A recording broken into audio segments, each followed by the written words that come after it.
Welcome back to another episode of Third Eye View, where enlightenment gets to be entertaining.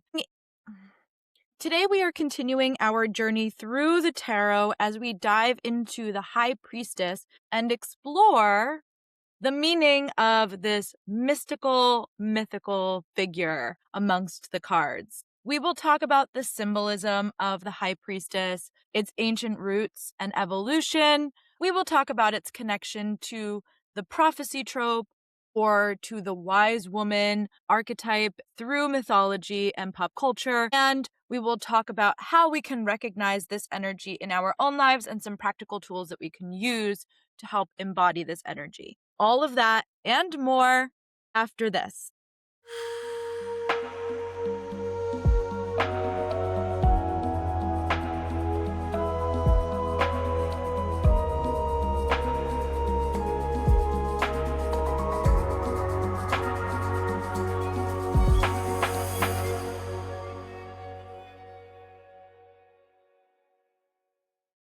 Okay, welcome back to Third Eye View. I am your host, Julia Rose Portela, and we're diving into a card that is near and dear to my heart today. She is the High Priestess. The High Priestess is one of the most mythical figures in tarot. She is not as action-oriented as the Fool or the Magician. So whereas those two cards, for example, are masculine and action-focused, we finally meet our first feminine character of the deck. Now, I want to be careful when we talk about gender because in tarot, when you're using these cards in a reading, they exist outside of gender.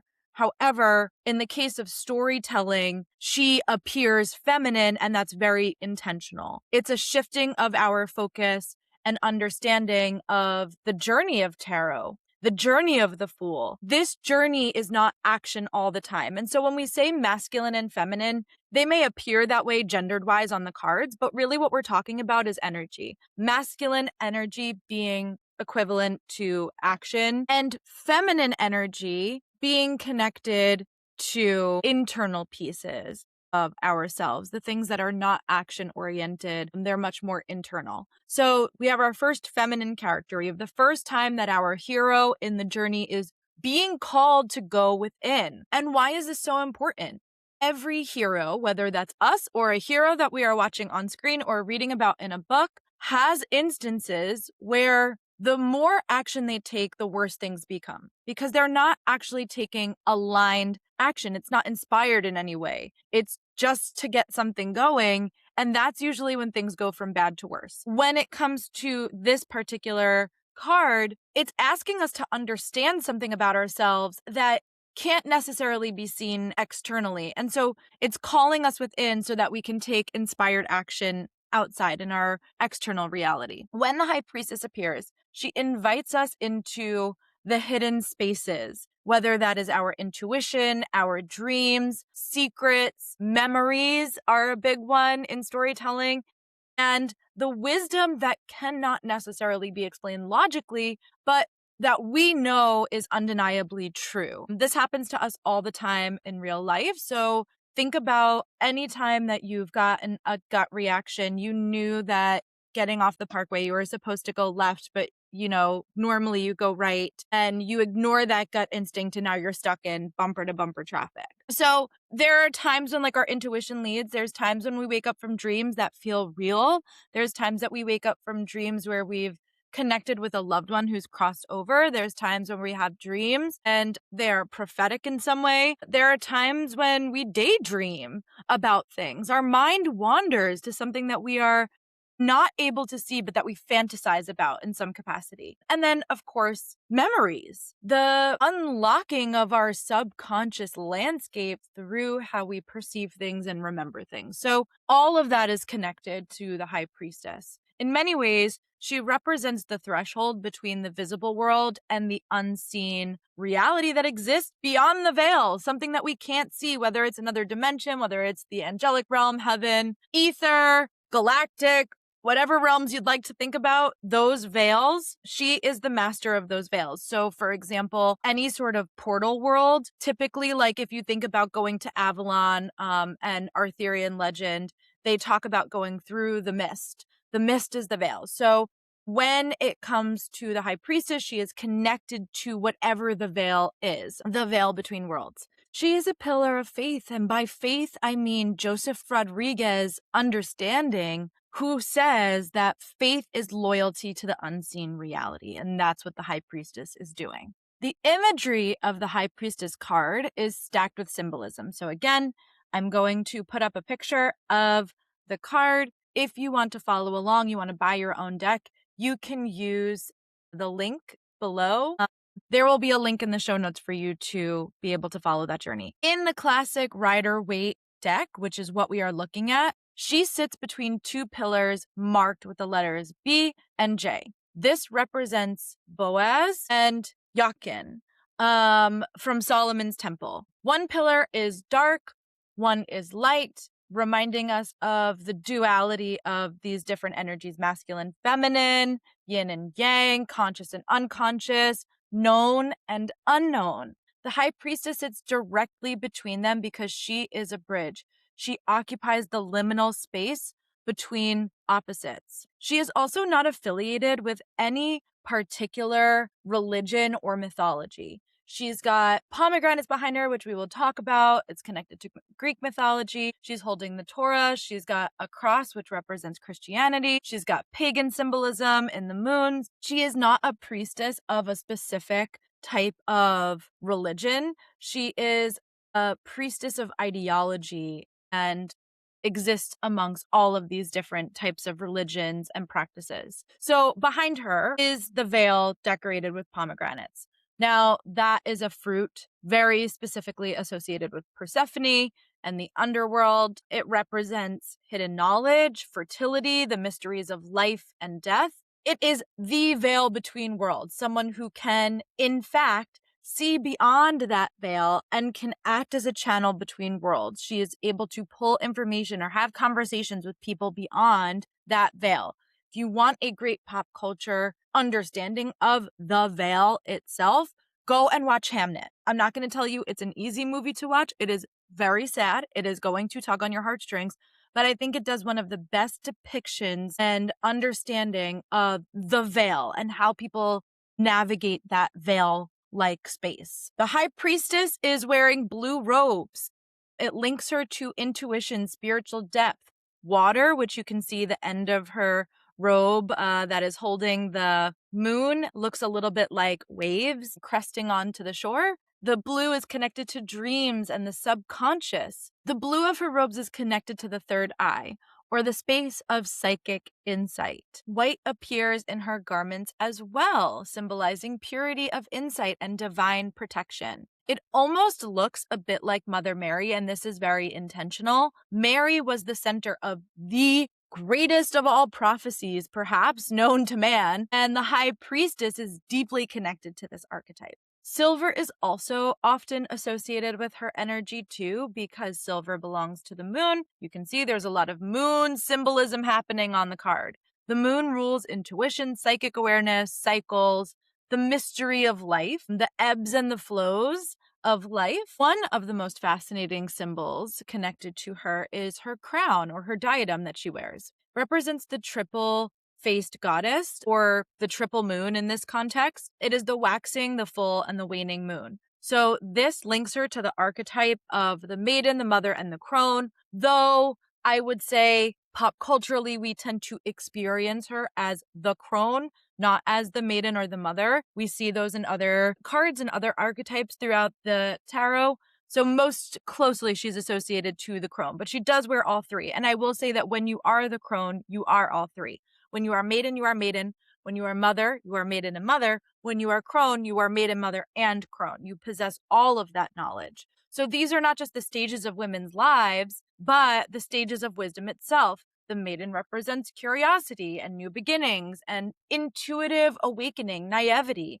The mother represents creation, nurturing, embodied wisdom that we are gaining through the life experience and emotional intelligence. And then the crone represents a deep knowing, our connection to spirit, endings, transformation, and the true wisdom of a full life lived. The High Priestess contains all three at once. Like I said, the crone is all three.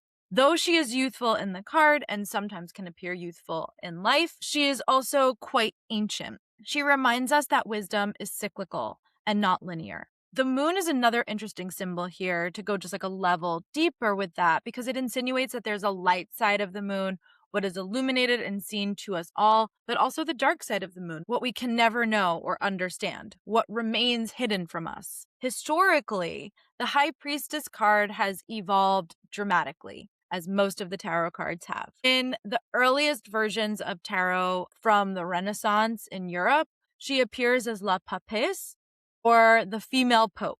Historians still debate exactly who this figure was supposed to represent, though many believe that she, the High Priestess, was inspired by the legend of Pope Joan, who was a mythical woman said to have disguised herself as a man and secretly become pope.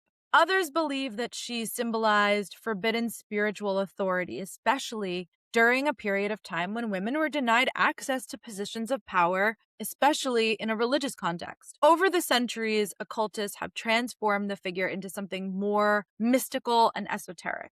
By the late 19th and early 20th centuries, especially through the influence of occult groups like the Hermetic Order of the Golden Dawn, the High Priestess then became associated with the moon, with hidden wisdom, and with the divine feminine and subconscious mind. She has shifted from being a controversial religious figure into an embodiment of spirituality and the mystery of life itself. When it comes to pop culture, the High Priestess is connected to both an archetype and a trope. She is a rare duck in that way. Let's start with the trope, which the High Priestess is connected to the prophecy trope. Throughout human history, societies have been fascinated with people who could supposedly see beyond ordinary perception. Ancient cultures often believed certain individuals could communicate with gods, spirit, or even fate itself. The Oracle of Delphi in ancient Greece is one of the most famous examples of this. People traveled enormous distances to seek guidance from a priestess believed to channel Apollo. Her prophecies were often open to interpretation, much like tarot itself. The trope of prophecy appears everywhere in storytelling because it speaks to a universal human anxiety, the desire to know what comes next. We want certainty in an uncertain world, and the High Priestess represents the tension between knowing and not knowing. She understands that truth often arrives in fragments, in symbols, in dreams, and through interpretive understanding rather than direct answers. On the occasion that she does offer us some insight, she recognizes that handing us the answer is absolutely no fun. The unknown can only become known when it is fully experienced, which is why her messages often feel cryptic. Pop culture is chock full of High Priestess-like prophetic figures. The Oracle in The Matrix is a perfect example of this. She speaks in riddles, and she does not give any straightforward instructions, but she serves her purpose because she forces Neo to discover his own path. Melisandre in Game of Thrones is another figure of the High Priestess. The night is dark and full of terrors, right? She embodies the dangerous side of prophecy, where visions can be misinterpreted with catastrophic consequences, or I can act as this idea of like a false oracle or a false prophet. In Harry Potter, Professor Trelawney seems eccentric and unreliable. A lot of like times that we spend in her classroom is spent with people rolling their eyes and, not taking her work seriously. And yet she is the one who delivers the series of most important prophecies in that world, including the discrepancy between Neville and Harry as potential chosen ones. Even the Bene Gesserit, the women in Dune, they carry this High Priestess energy through their secret knowledge and their, quite frankly, long-term manipulation of destiny. Closely tied to the prophecy trope is the actual archetype that is associated with the High Priestess, and that is the Oracle or the Wise Woman. So you can't have one without the other. You can't just have a prophecy that was not brought to you by a prophet of some kind, and that prophet in stories tends to be the wise woman. This figure appears across mythology, folklore, and of course, fiction. The wise woman is the keeper of the hidden truths. She may live at the edge of society. She's usually not integrated in society pretty deeply. People have to seek her out. They sort of have to journey to her to get the answers. She lives in forests and caves and swamps and temples. She often guides our heroes, but she rarely gives them an easy answer. Instead, she offers riddles, warnings, omens, prophecies, or wisdom that ends up making sense later on.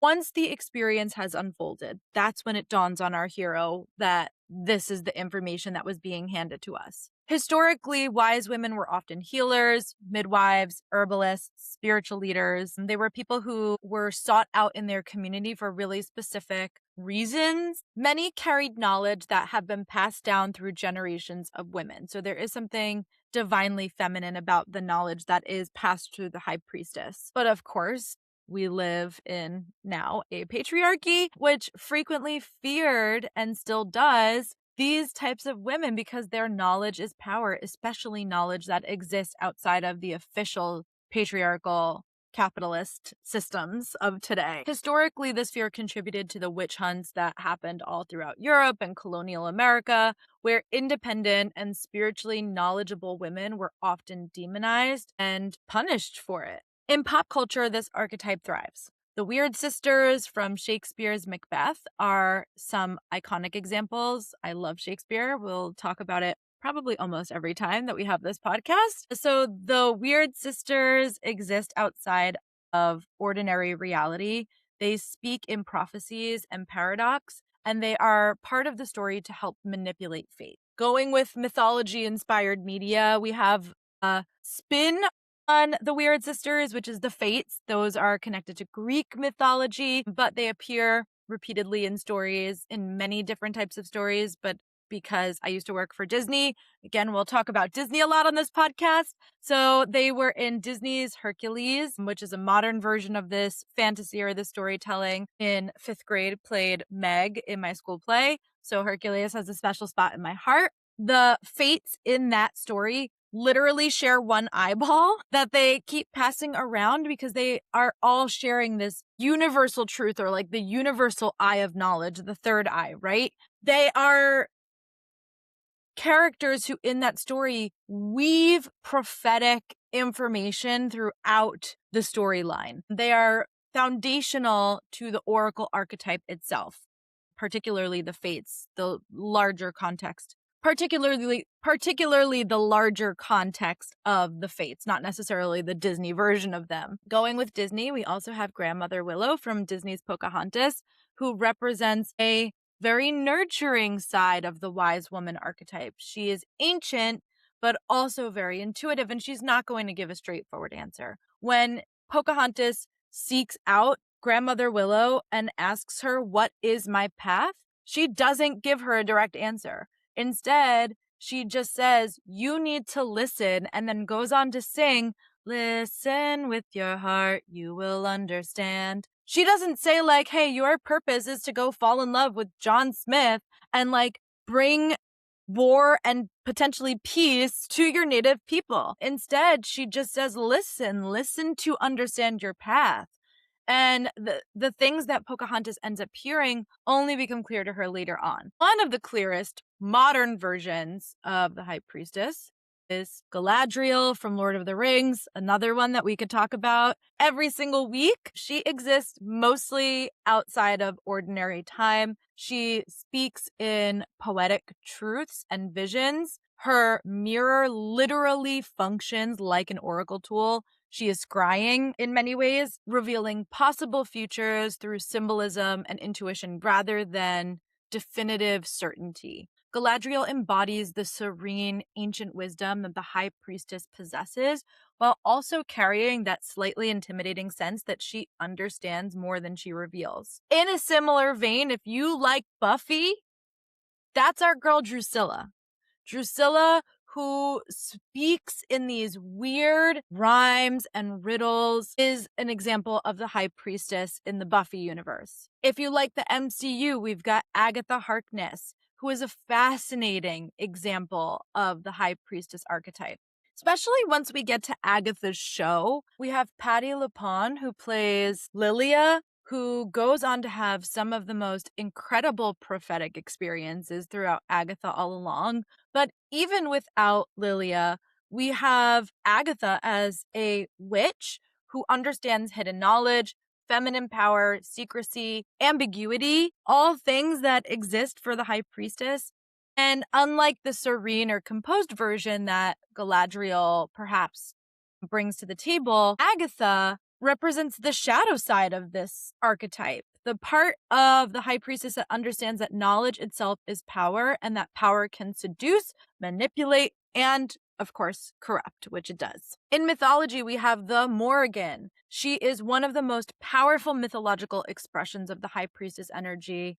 She is a goddess in Irish mythology or Celtic mythology that is connected to mystery, prophecy, sovereignty, death in many cases. She is often described as like the goddess of war, but she is far more complex than that. She is also associated with fate and war, magic and prophecy. She exists in the liminal spaces between life and death, victory and destruction, the physical world and the spiritual one. And that is what makes her so powerful as a goddess or a mythological figure, and why she ends up being connected to the priestess card. Going back to Disney, though this was just adapted by Disney, not created for it. Madame Zeroni from Holes. In the original novel, she's another really great example. She functions as a folkloric oracle figure whose wisdom is ignored, and therefore she curses an entire family, and that curse ripples down through generations. What makes the High Priestess so special is that her energy is not limited to mystical characters in stories. We encounter this energy in real life all of the time. The High Priestess often appears in people who listen more than they speak. They are observant, emotionally intelligent, and they are difficult to fool most of the time because they notice what others tend to overlook. This energy can show up in therapists, artists, tarot readers, spiritual teachers, writers, researchers, librarians, healers, or if you want to get specific in your own life, it is the people that surround you, whether that's friends or family or mentors or whoever, that always seem to know what's going on with you even before you've ever said anything. My mentor, who is the High Priestess card, she knows just when I answer the phone. She's like, "What's wrong?" She's like, "You sound a little off today." There's something in this person being able to pick up on the subtlety that's not being spoken out loud. So that might be somebody that you might recognize in your own life, or it could be you. Kudos. You can also recognize the High Priestess energy within yourself during moments of deep intuition. Maybe you sensed something was wrong before anyone told you. Maybe you had a dream that later proved to be correct or meaningful in some way. Maybe you walked into a room and immediately picked up on tension that nobody was discussing openly, but that you felt inside. The High Priestess teaches us that intuition is not magic in the flashy Hollywood sense. Often, it is the subconscious mind processing patterns faster than our conscious thoughts can explain. One practical way to work with the High Priestess card is through a simple intuition journaling practice. Before bed, keep a notebook by your bedside and write down any dreams or strange thoughts or symbols or impressions that you are experiencing throughout the night, or right first thing in the morning. Don't worry about it making sense. Don't worry about writing full sentences. Just write it down, jot it down. The High Priestess teaches us that meaning tends to unfold over time. So you don't need to understand what it means right now. It could make sense 3 weeks from now. It could make sense 5 years from now. You can also pull a daily tarot card and then spend a few minutes free writing your emotional reaction to the card first before consulting a guidebook or the internet about what the card actually means. So this strengthens your ability to trust your own symbolic language rather than relying on solely external interpretations. This is how I learned tarot. I was given a card each week. I had to go home and write 3 pages about what I felt that card meant. And then I would come back and read it to my mentor, and we would talk about what that meant for me and what I was getting right about the larger context of the card. And then she would give me the meaning of the card. So It's a really good way to practice your intuition and start tuning into that internal symbolic language that you have, because you do have that. Another powerful exercise is just practicing silence. This is a really hard one in our modern world. The world is loud, it's overstimulating, but the High Priestess reminds us that wisdom emerges in stillness. Spend 10 minutes sitting quietly without music, without your phone around, no distractions, and just start to notice what thoughts or memories or feelings start to arise and come up to the surface. The answers that we often seek intuitively are not hidden from us. They are just drowned out by noise and the constant inundation that we have with stimuli around us. So having 10 minutes to just shut down and tune in to yourself is going to prove really powerful for this type of card. Ultimately, the High Priestess is not a card about having all of the answers. She is a card about learning how to listen. Listen with your heart, you will understand. She reminds us that mystery is not something to fear, that mystery is a sacred part of the journey of life, that some truths cannot be forced into understanding in the immediate moment. She asks us to recognize that patience wins, that patience will ultimately provide us the answer that we're looking for. Some knowledge arrives. The High Priestess asks us to sit with her at the threshold of the unknown and invite us into that liminal space where we can find the answers ourselves. Okay, let's dive into our Q&A for this week. Joanna, write in and ask me, what happens if you keep pulling the same card over and over again? And this is a great question. You are being pulled to work with the energy of that card. So sometimes it could be that we are denying the message of the card, especially if it's a more challenging card. We haven't really gotten to any challenging major arcana cards yet, though every card poses its gifts and its challenges. But there are certain cards that are just asking us to get into the weeds of our internal work in a much deeper way. Certain suits can also be difficult, like swords is the last thing that I ever learned in tarot, like the last suit that I ever learned, because swords is really challenging. It's connecting us to our mental landscape. It's not the same as our emotions like the cups. It's not the same as our creative or our spirituality like the wands. And it's not the same as like looking at your physical world or dealing with your physical body like the pentacles. I think for most people, the swords are the most abrasive suit. And so like if, for example, you keep pulling sword cards, it's asking you to acknowledge something about your mental acuity or your mental landscape or something that keeps coming up and circling your mind that you need to sit down and really think about instead of just letting the thought come and go. So that's like an example of suit wise, but when a specific card comes out for you, there is specific medicine in that card that you're either denying or that you have not acknowledged that you need. And so that card comes out in order to get you to work with it. It keeps coming out because that's what you need right now. That's what energy you're going to thrive in. When you actually work with that energy, you'll see that things start to shift. It can also be that you're in a specific type of energy. So let's say we haven't gotten here yet, but one of the cards in tarot that we will be doing on this podcast is the Tower card. The Tower card comes up, and we'll go obviously much deeper into this when we get to that card, but the Tower card comes up when you have a lot of things that are changing around you. So when I was in the process of moving from New York to Massachusetts, that card kept coming up for me. I was completely moving states. I was completely changing jobs. I was moving away from my family for the first time in my life. Like so many things in my life were changing. I ended a relationship that I had been in for many years to take this position. And, so much about my life was changing. And there were so many beautiful things. Like they were all good things. And yet like it was one of the most stressful times of my life because moving states is no freaking joke. And my life as it was, my life in New York that I had before I took that move was over. That was it. It was coming to a conclusion. Of course, I still have my family and people that I love and care about, but the way that I was navigating those things were completely different. So that card kept coming up because I was in that energy for like a really good period of time, especially because I was still living in upstate New York in Poughkeepsie and commuting to Massachusetts because I had taken the job and couldn't find an apartment because it was like winter time. So I was in this period of like really deep transition for probably like 6 months. And I'm not going to say that that tower card came out every single day, but if it came out a couple times a week, I wasn't surprised because that was the energy I was in. I was overhauling my life and completely rebuilding a new one. That could be also why a card keeps coming out, because you might just be in a specific era of your life where you are naturally organically embodying that energy.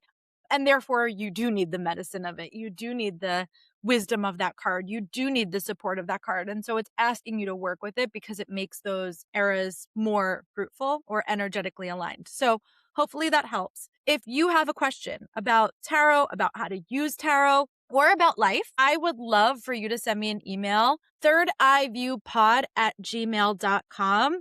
I will be back next Wednesday. Please go follow on Instagram at Julia Rose Portela, and I will see you all next Wednesday. Have a wonderful week. Go practice your High Priestess. If you do any of these practices and you have some success, also send me an email. I'd love to hear them. All right. See you then. Bye.